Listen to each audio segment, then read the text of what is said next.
Welcome to the Beyond Pain podcast with your host, Joe Gambino and Joe LaVacca. Join the two Joes, two physical therapists, as they discuss how to navigate the uncertainties of pain so you can move beyond it and get back to the activities you love most. This podcast is for Joe, and their guests to share their clinical thoughts and ideas based on their collective clinical experiences. Can this information be for you? Maybe, but we cannot know for sure. Therefore, it is always worth talking to your healthcare provider to make the best decisions in your care before you implement anything on this podcast. And please use common sense. Welcome back into the Beyond Pain podcast. I am one of your hosts, Joe Gambino, and I am here with the other co-host, Joe LaVacca. You can find us on Instagram at Joe Gambino DPT for myself and at strengthandmotion_PT for LaVacca over there. This podcast is on Instagram. My goodness, Beyond Pain podcast. And it's also on YouTube, Cups of Joe_PT. There is an application form down in the show notes. So if you do want to reach out to us, you're more than welcome to do so. One of us will get back to you. And Joe, you did say in the last episode, I know it was 2 weeks ago, and I did remember this one, not the other one. You did say you were going to step up your coffee game on our next episode. So the question is, did you actually step up the coffee game? No, the answer is no. I totally forgot that I said that because you see, when you throw me off the rhythm and we skip a week, my mind goes to mush, and then I don't remember anything that we talked about. It's, I'm very regimented in my life now. I eat the same stuff. I wear the same 5 shirts. Same pants. There's nothing that's not routine in my life. And, when you throw me off, everything gets a little bit, messed up. So I would say, no, I've failed horribly in that endeavor. And I do apologize to you and the listeners because I want to live up to the things that I say that I will do. And I will do my best, because I said something about the frother. I said, I have a Ninja coffee maker. That's right. It has a frother. I could have easily frothed some milk, thrown it on top, even if it was just frothed milk in my coffee. That's a step in the right direction, but totally forgot everyone. I had forgotten too. I only remembered because we're back. After we got back from the trip, I just made a batch of cold brew for the first time in a while. So made me think of it. Maybe that's my goal. Next week I'll be in Colorado, but 2 weeks from now, maybe that's the goal, is to show up with a nice homemade cold brew. I know you've given me just the ingredients. You haven't really taught me the process yet. You've just sent me a list of ingredients. Literally stick it in a pot. I know. You put it in the fridge, 24 hours. Yeah, I know. Done. I feel like this is like that grandma recipe though. Where grandma's like, it's so easy. You just do these 2 things and then it never tastes the same. And then you watch grandma make it and there's 17 other ingredients or ways to go about doing it. And it's like, why didn't you tell me that? And you're like, well, those steps aren't important, or I just figured you would know those steps. And the whole this is actually a very, very simple process, Joe. So I think you'll be able to get it. Maybe if you can get it in 2 weeks, you can let us all know live how that process went, and if I led you astray or not. Fair enough. But the key is getting good beans. So make sure you go to a good coffee shop and get some decent beans, or some beans that you really. Yeah. Okay. All right. That works.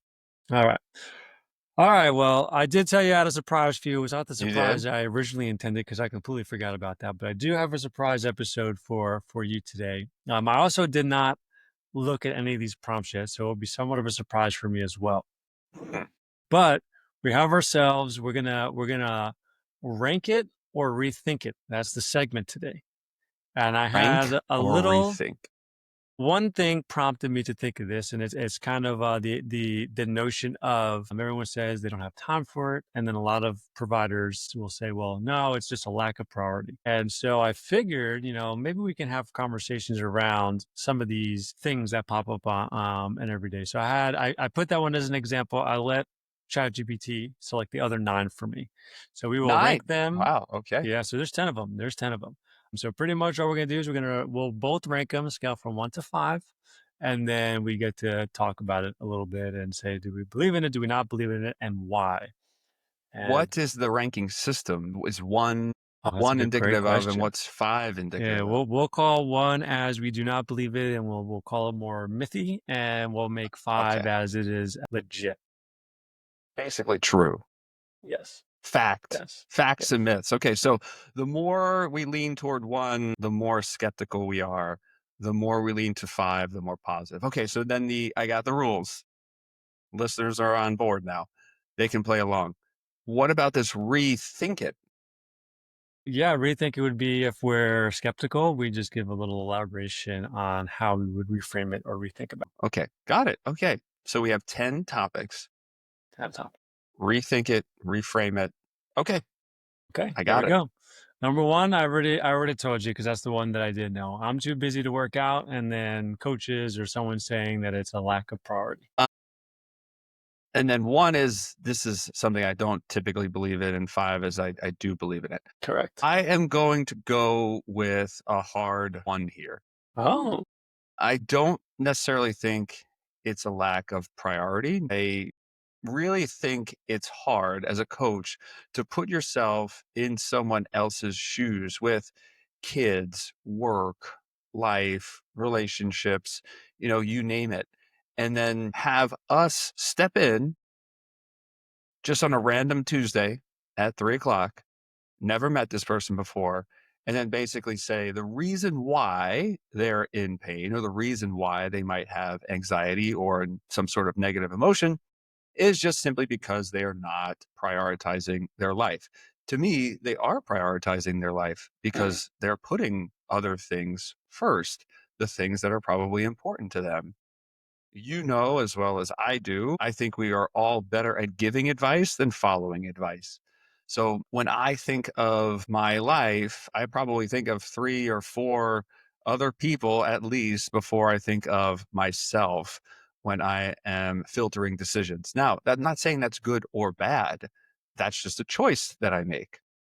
When I see people come in and they feel guilty about not doing something or not following through with, some maybe lifestyle, nutrition, movement, regimen that we agreed to, mhm, I usually will reframe it and say, well, isn't this great that you haven't had to stop anything to live the life that you want? Now, I understand you're a little bit in pain. I understand that maybe you're feeling a little bit anxious or sad or depressed at times. However, your life went on. What does this tell us? That maybe these symptoms aren't stopping you as much as we perceive them to be. And maybe we can reframe them as more as a minor inconvenience, but you have the tools to press forward. And I think that that is a pretty valuable lesson to take away from.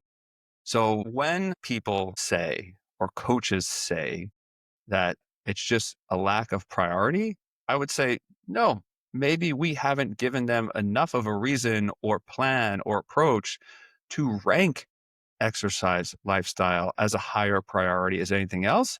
And maybe we never do. mhm. What then is your number, Mr. Joe?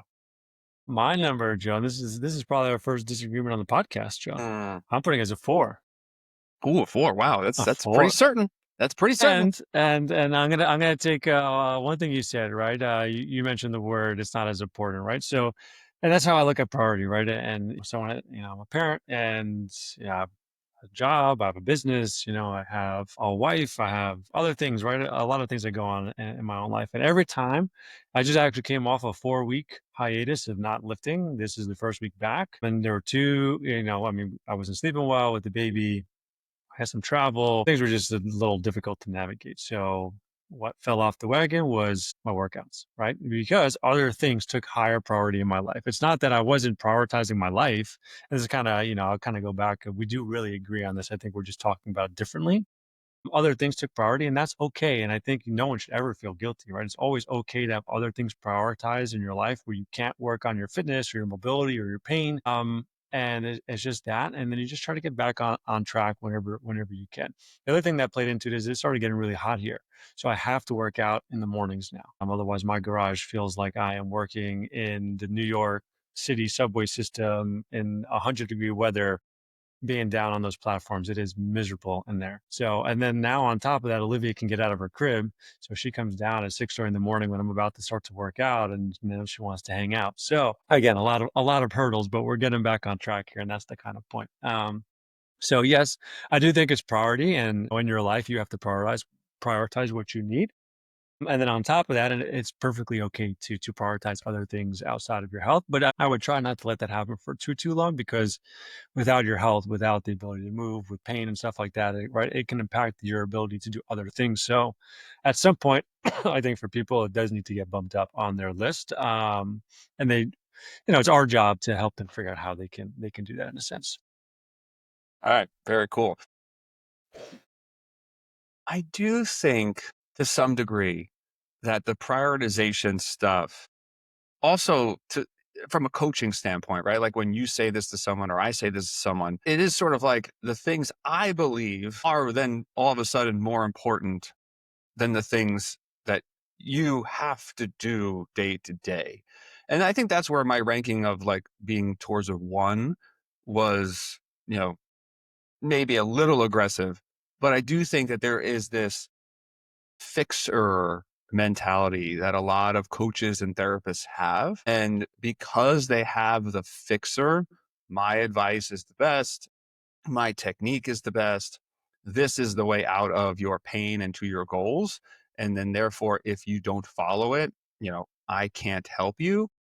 I think if we shifted that mindset to the more of a guide, then our conversations are much more like this. They're sort of flexible. You didn't get a chance to do it. Was something standing in your way?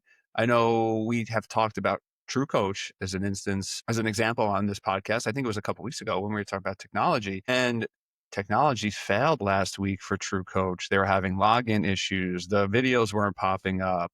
So now maybe someone did try to prioritize something. There was another barrier to that behavior. And when you put a barrier on a behavior, even if it's something as simple as a glitch versus not touching an app and having to log in through a website, that's another problem. So everything comes back to this idea of, I think, just us being maybe more flexible in our approach, being more guides rather than fixers, and then just like sort of like having a little bit of patience with people when they don't get it right the first time. And if we read some stuff in psychology, it might be the first 7 times, the first 30 times, the first 100 times, but people will gradually move at their own pace. And I think that's what I've realized more over the last 15 years is I can't make anyone do anything that they are not ready for. I can continue to coach them and give them advice. However, that's about it. Really, that accountability piece falls onto them. No, I think we're on even though our numbers are different, I think we're talking about things very, very similarly. So let's move on to number two, Joe. No pain, Let's do it. no gain. The age old saying. No pain, no gain. So I'm going to go with a 3. I'm going to go right down the middle because I think there's two sides to this. I think there is the no pain, no gain from a rehab standpoint. And then there's the no pain, no gain from like a performance, maybe even coming back to our first point, lifestyle modification, some sort of improvement, right? So from a rehab standpoint, no pain, no gain. The more I'm reading about this and a couple of newer articles that have come out, I don't actually believe people have to work into pain anymore to be successful with getting out of it. So if you are comfortable with your 3 out of 10 pain, 4 out of 10 pain, cool. I can educate you and say, this is not harmful. We can push forward. You're going to be okay. And yet, if people are like, I understand that, I just don't really want to have pain while I do X, Y, or Z, I say, okay, great. That's fine. Totally understandable. Why don't we try this approach instead? Maybe take your squats into deadlifts or just have you work upper body for a little bit. We can do isometrics for your lower body or vice versa. So fine, I can meet you where you're at because again, as I've been reading a little bit more, I've become a little bit more lenient on this idea that you have to be at a 3 or a 4 or tolerable. And again, everyone's nervous systems and perceptions are a little bit different. So I will now give you the choice. If you're comfortable, we're safe. If you're not comfortable, I understand. Let's deviate around it and try to get to our goals another direction. From a pain gain performance standpoint or pain gain lifestyle standpoint, yes, making changes to your nutrition, your sleep schedule, your relationships is hard. It is tough to do. Therefore, you need some pain in order to make those gains. And same thing with performance. I wanted to literally kill myself today with the workout that I was doing from Ross. And I'm pretty sure there was a typo in the sets because I did the math and it would have taken me over 2.5 hours, I think, to run through this program for as many times as he wanted. But even in the sort of time stamped, 45 minutes I gave myself, I was like, this is miserable. I literally felt like I was going to die half the time. And then I got upstairs, had some coffee, breakfast, and I like feel more alert and more energized than I have in the last week after a workout. So that's my right down the middle three, which is probably the worst cop out answer I could have given in this whole thing. But that's my answer. I'm sticking to it. What do you think? Yes. I am putting it at a two. And mainly I'm putting it at a two because I believe that most people will ignore signs of pain and discomfort when they are working out and being active and doing things. And they'll let that go on for a long time until it becomes a bigger issue, right? So I do think that people need to understand just listening to your body a little bit more and prioritizing recovery and mobility and other things that they can do, whether it's sleep or nutrition, to combat those things. And I think recovery goes overlooked. So because of that, the whole no pain, no gain thing, I'm going to lean on the side of it being not necessarily myth. Oh yeah, we could call it a myth because I think the slogan goes, you have to push through pain, right? Like pain, not like discomfort of, the workout, right? Like if we're talking about that pain, then sure, I'm giving it a five, right? If we're in the rehab process and we have to go through a little bit of pain, I'm giving it a five. Like those things are perfectly fine. But if you're just like, every time I finish a workout, my knee is bothered me for like 3 days. No pain, no gain doesn't really fit into that. I'm almost putting that at a one, right? And two is just Yeah. kind of like I'm just not going to give it a one because I don't need to be that far on the opposite end of the spectrum there. So that's where my thought is. But I think you covered it pretty well there. So we'll go to number three. Cruising. We're Stretch. cruising. Oh, go ahead. What I was said that? we're cruising. We're cruising. Yeah, we're cruising, baby. Let's go. Number three. Stretching will help you prevent injuries. Yeah, I don't know. Maybe at two here. I don't. And again, there's the context is it's like, can stretching help you? Yeah, it's a force, right? I mean, like I put force in my body with bicep curls. We put force into our body with isometrics. So again, if I'm just passively stretching, it is a force for tissues. I think the question really is it the force you want to get better at accepting? And unless you really have some sort of range of motion block or tissue limitation, then the answer is probably no. You only need as much motion as you need for the things you want to do. And as the weather gets nicer, for instance, I've been meeting more runners, more people who are doing things outside. And, again, one of the things that comes up a lot is, well, I'm looking at my ankle mobility and my toe mobility. And, half the time they're coming in these like rocker shoes anyway. And I'm like, well, it doesn't really matter what your range of motion is. The shoe's going to help you get there anyway, but let's assess it. Put their toe to the wall. I'm like, hey, here's the drill. You have enough to walk and run if your knee can touch the wall. And they're like, oh, don't I need like 4 inches or 5 inches or 40 centimeters? I'm like, yeah, I guess if you want to do a front loaded bar pistol squat, you do. We're talking about running and walking. So 10 degrees is probably cool. 15 degrees is probably cool.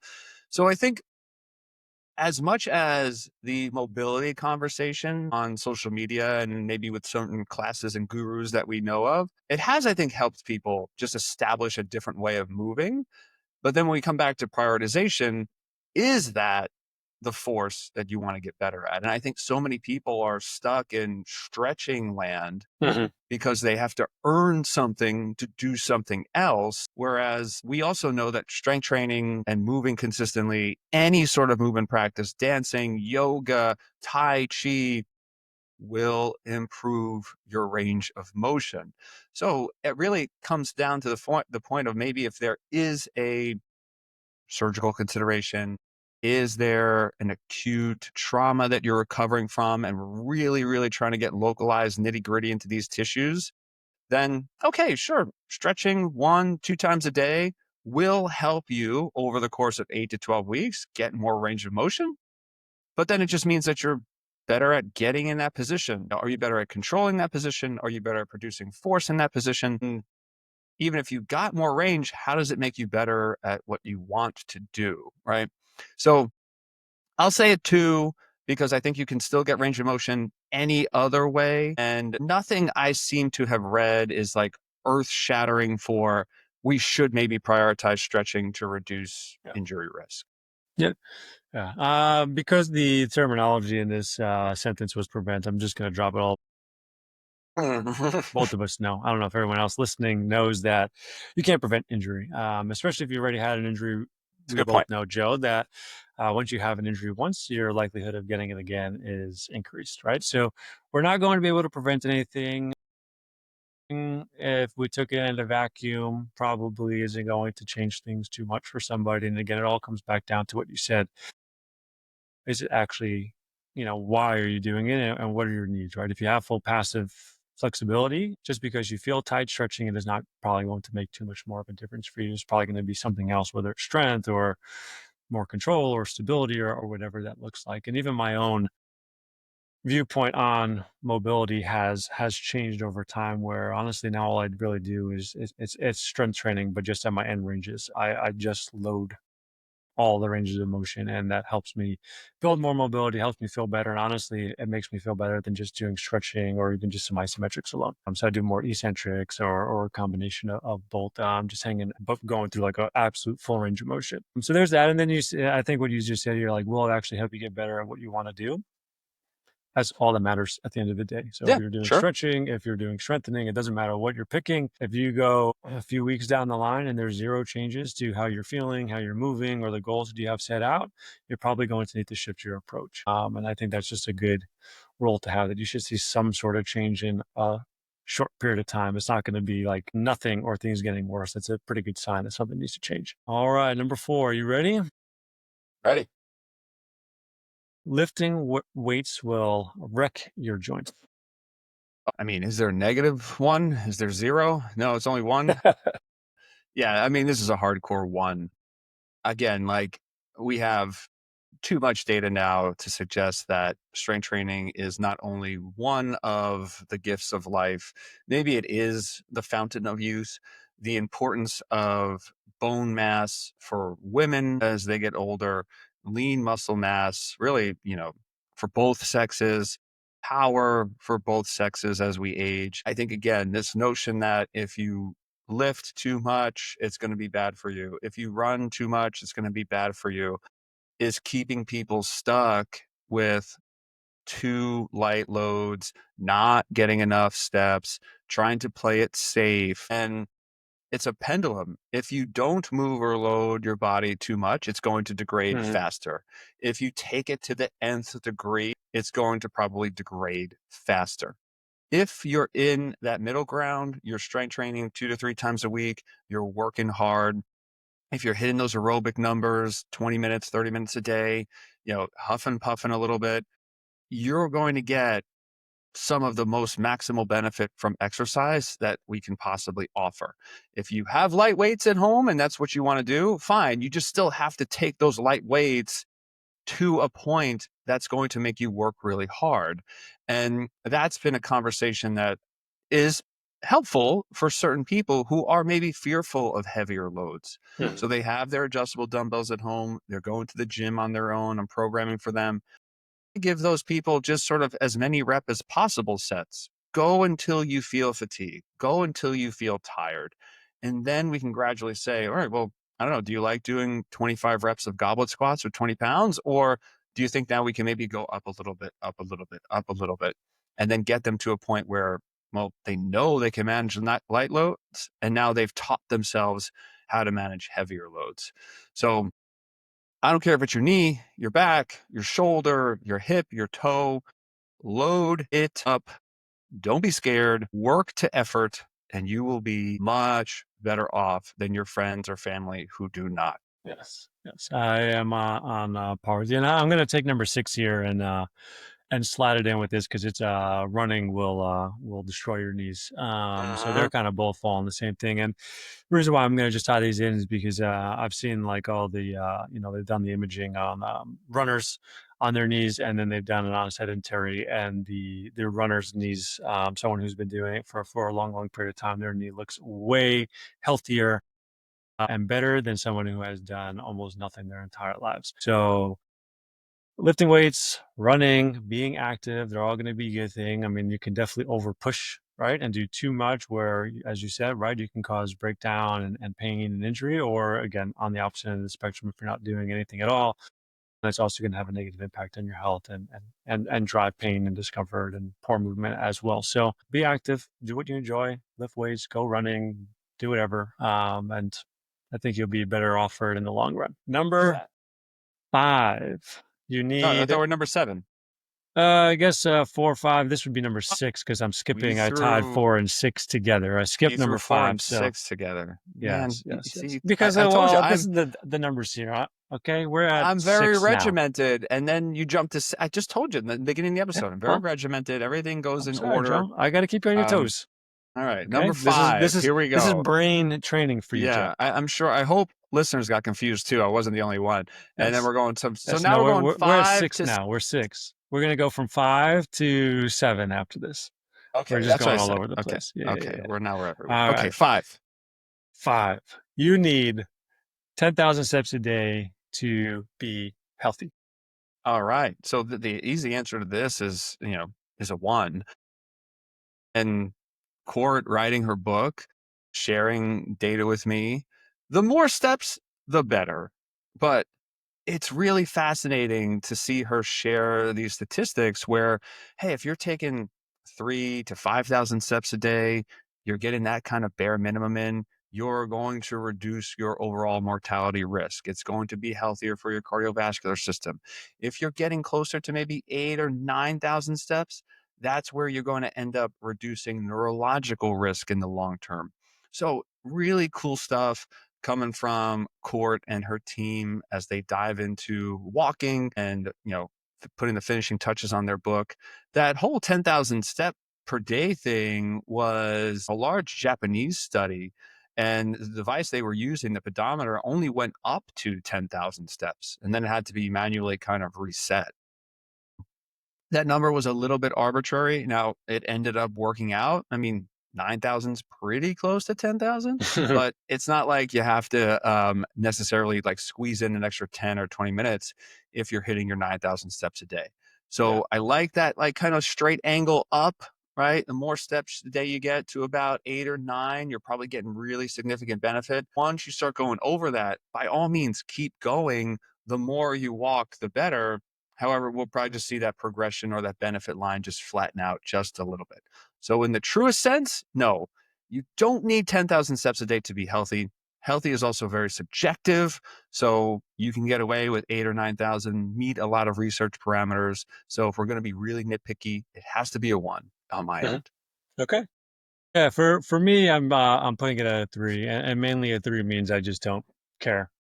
It doesn't sway me in either direction. It Okay. doesn't mean it's legit. It doesn't mean it's a myth. It is just neutral answer for me.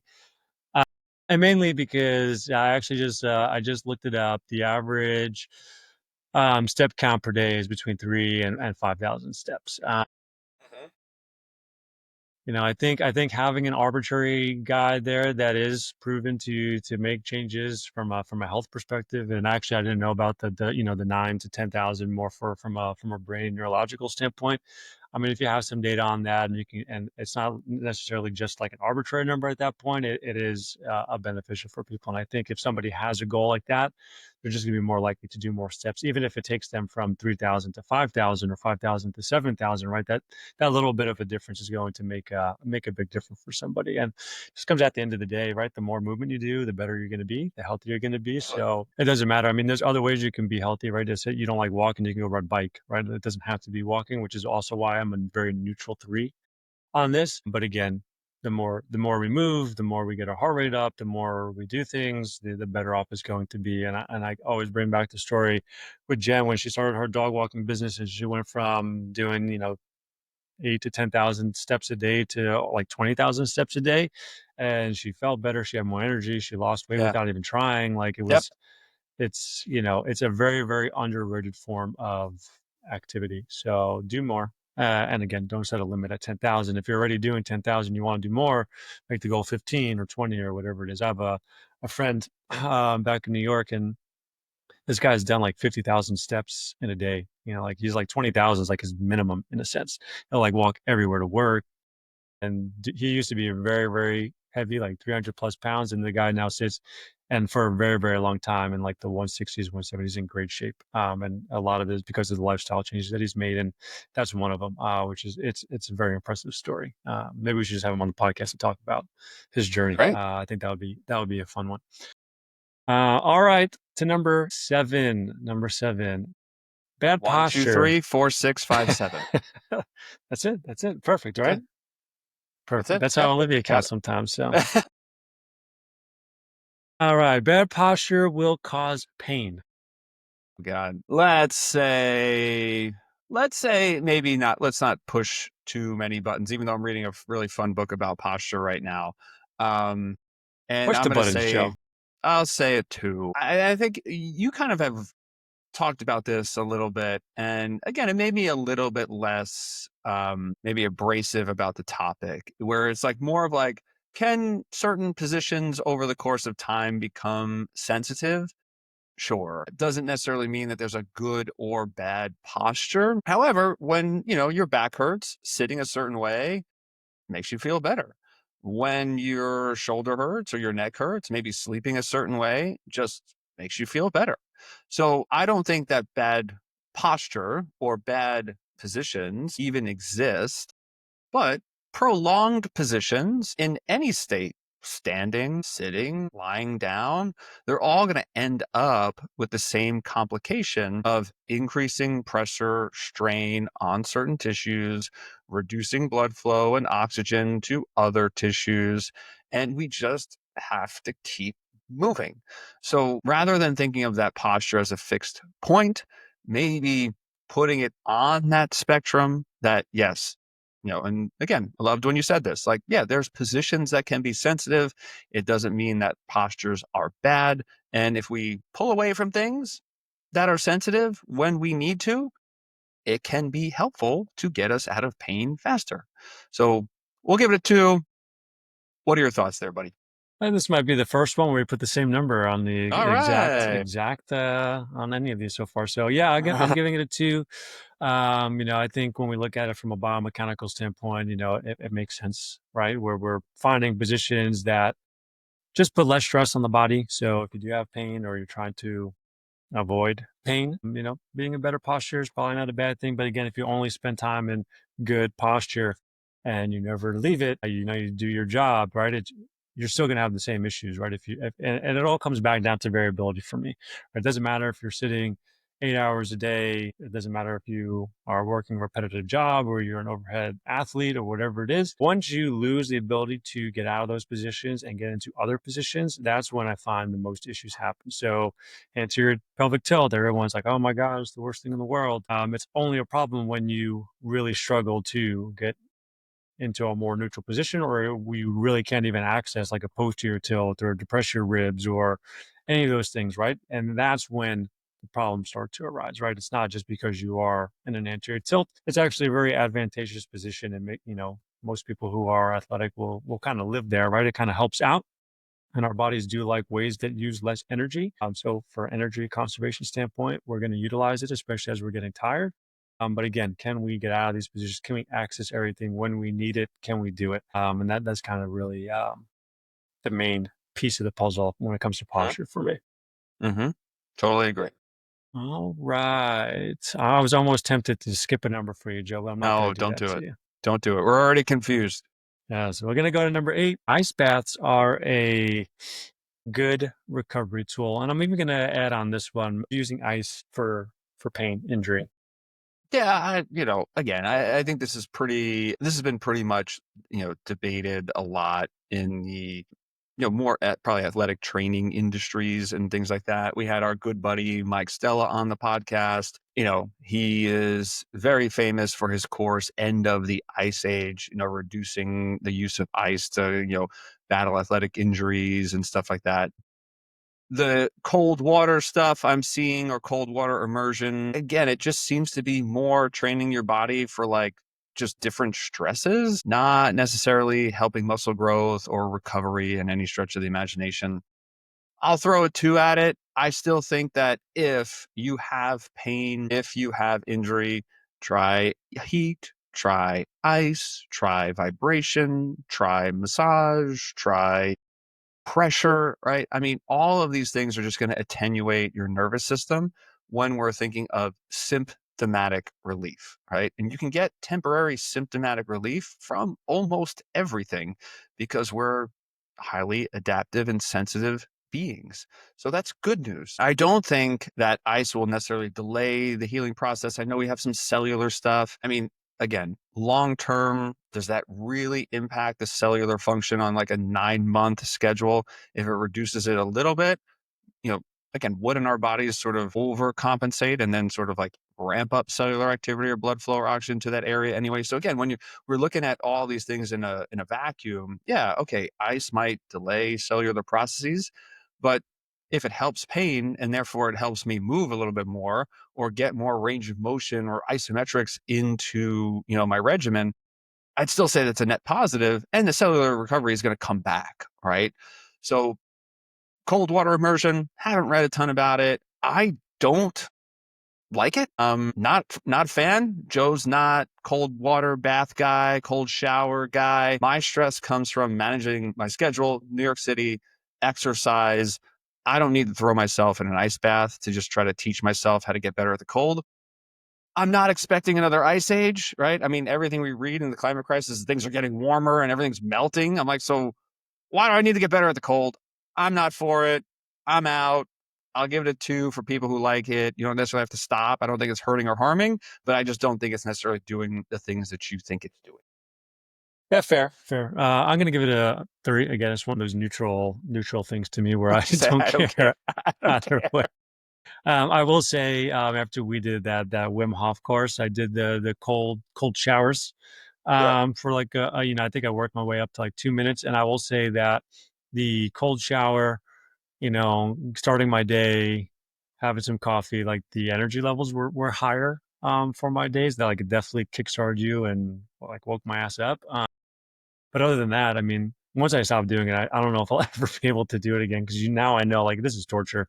And I don't Yeah, know if of I really want course. to go through that trouble. But yeah, I think when it comes to recovery, there are just so many other things that people could and should be focusing on, like sleeping more and drinking water and eating more protein and little things like Correct. that prioritize those things first. And if you're doing all that stuff and you want to add more recovery and things like that and start biohacking and using cold and all that stuff, then go for it. But until you are sleeping well, eating well, and drinking well, I don't, there's just a low hanging fruit that you should be attacking first. And probably I should give it a lower number, but that's why I'm very neutral on it. Like if you like it, go for it. If it feels like it's giving you more energy throughout your day, I think it's if you like it, you prefer it, it's helping, then do it. If it's not, then don't do it.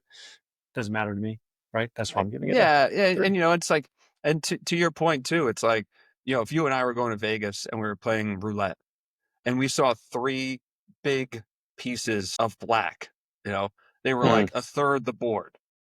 We wouldn't put our money on red because statistically, it's much better to think the ball's going to land on this space more often than not. So when you have your nutrition dialed in, when you have your sleep dialed in, when you have, this maybe even like proper programming dialed in, okay, cool.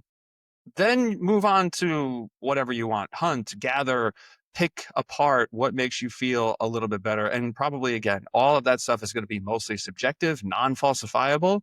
So I'm not even going to argue with you.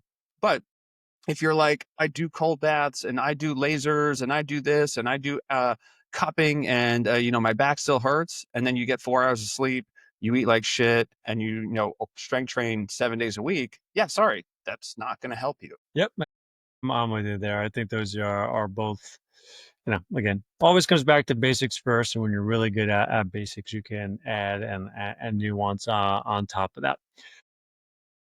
Right. Number 9. I'm actually going to tie this back to our earlier conversation. Prompt here is if you can't squat ass to grass, don't squat at all. I'm going to just bring this to movement. Like, do we need to have these prerequisites for movement, and should that not necessarily to deter someone or make them think twice about moving in a certain way. No, I mean, again, I'd like to give this a negative. This is a one. If I can rank it lower, I would. If you can't squat ass to grass, I don't care. So maybe I should put a 3 here because I like this idea of I just don't care. But no, this is definitely a 1. You can squat to a chair. You can squat to a stool. You can do partial squats. You can do wall sits. You can do step downs from 3 inches. Whatever, find a way to load your knee, load your quad. It doesn't have to look perfect. It doesn't have to look like me or you or anyone else. The only thing I care about when you're done with that exercise is you point right to the front of your leg and you're like, wow, this was working. And then we're good to go. Right. Yep.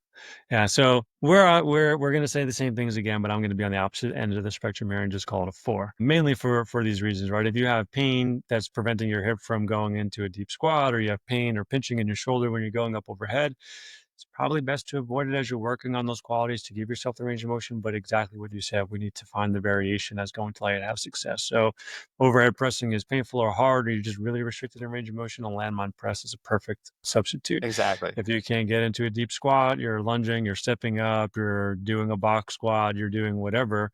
I've had plenty of clients who love squatting. When they get to the bottom, it's pinchy, it causes some discomfort in their hip or their back. And like, why don't you just box squat? Like, this just take away 5 degrees and you feel good. Like, why do we need to do the extra 5 degrees? Just live in the land that you feel comfortable. If we can open it up and give you more space, let's take it. And then we can train those. But if we don't get it, I mean, you're still get into parallel. If you were to go power lift, if you wanted to, you're gonna get you're not gonna get the red lights on it, so go for it. Let's make those modifications and load it and enjoy it versus struggling and like, oh, every time I try to load now, my hip bothers me. Like, no, just back off a little bit. Find that modification, enjoy training. It's just going to be much better for you in the brain, right? And it's Yeah, just it goes back to another that. stressor that goes away. You're more confident and you feel good. You can reach your goals much easier, much faster that way. Right. And again, like it goes back to that whole prerequisite thing. It's either, you need to be able to squat your body weight full, you need to do a body weight squat full, you need to be able to do this, you need to be able to that in order to train. And then that keeps people not training.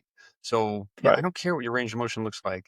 If it's a little bit painful, we can talk about it. But if it's something deterring you from getting your strength work in 2, 3 times a week, getting your work in, hell, let's ride the elliptical for all I care. Your heart does not care what exercise you're doing. Your shoulder doesn't care what exercise you're doing. So just find one that works. And then in 6 months or a year, I don't know, maybe it changes, maybe it doesn't. Maybe you fall in love with the elliptical. Go for it. Again, what's going to keep us healthy is the goal that I try to push people toward now. All right. Last one, Joe. Number Number 10. 10. Manual therapy, soft tissue work is needed to get out of pain and move better.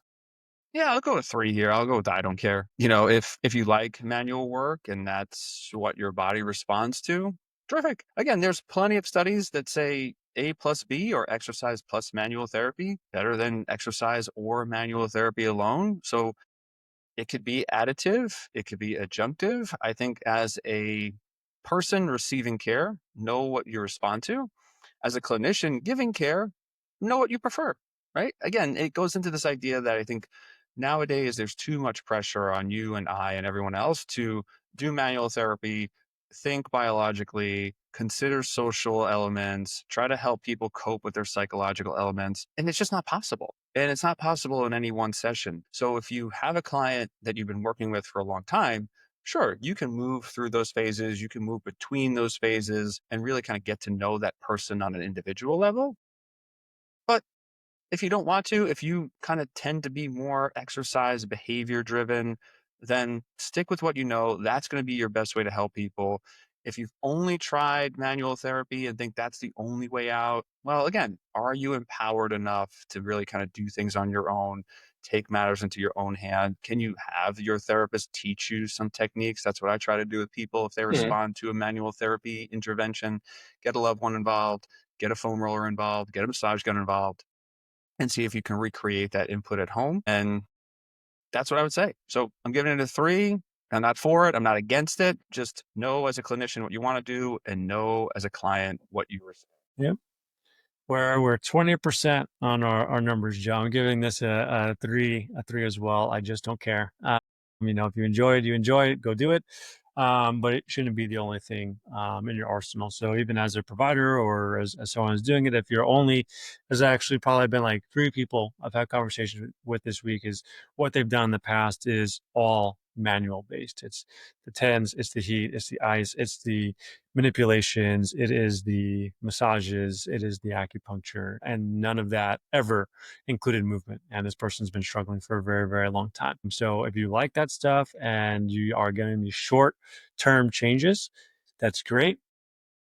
Capitalize on that and build on it with the movement routine that's going to address those underlying issues. That combination will be much stronger than the manual therapy alone. And I think for this person here, if I think if they added that, I think that would be the difference maker for them. Getting more fitness in there, getting more movement in there. I think that's the game changer for a lot of people who are only manual. And if you're on the opposite end and you're only movement, I think you can get away with all that stuff. But use a foam roller, use a massage gun, go get a massage every now and again. I probably get one now every like 2 months or so because they just feel good. My body feels good. It's part of my recovery process at this point. It stresses me. I fall asleep during them half the time.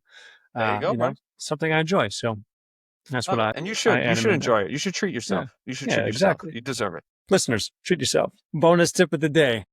Treat yourself. Yeah, I really, my reflection is I'm really, I guess, take a very pessimistic viewpoint. I don't know if I gave Yeah, anything above a 3, which and kind of I'm fits my I'm on the opposite personality. end, right? Yeah, I'm you're the very I'm positive, very Yes, positive. I'm I very don't think that's positive. surprising to anyone who knows us or the listeners at this point. Joe Gambino, Mr. Positivity, Joe LaVacca, Mr. Sadness. Yeah, but you know what, Joe? After I started doing the threes of not caring, I see you moved up the needle and you Yeah, went to yeah. this, I started like, oh, I ambivalent like that place. 3. I was like, yeah, you know what? Maybe I'm so angry about it. I just stopped caring about it.